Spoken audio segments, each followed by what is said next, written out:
Good morning, everybody.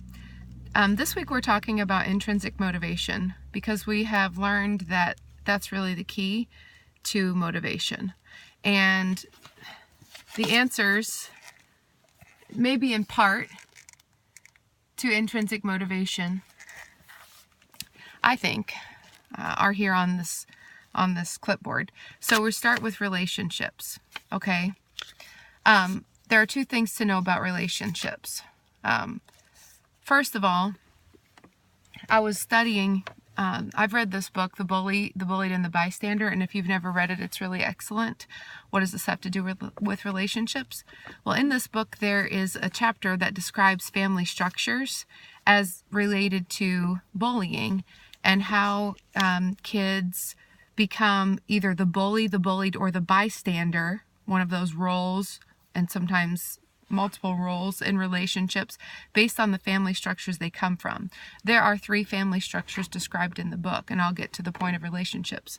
The first one is called the brick wall, and that kind of a family structure is very authoritarian, very strict, very rigid, and it relies on punishments and bribery.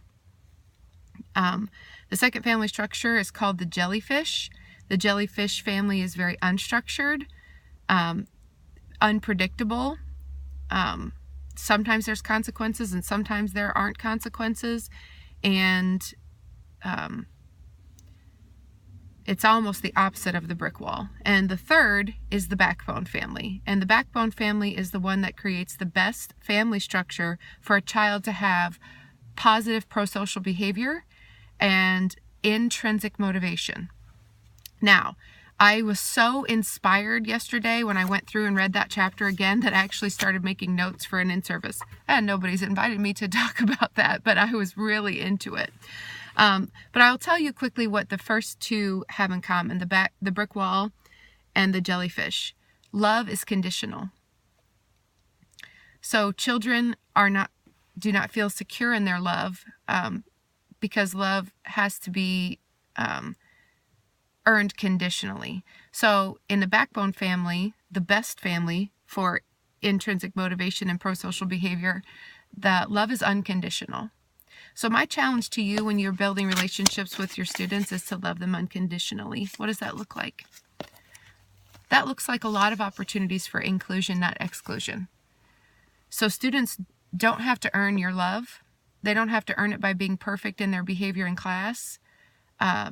They don't have to earn it with their perfect grades or their great intelligence.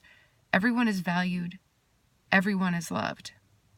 And the kids who need the most unconditional love are going to be the ones that are the hardest to love.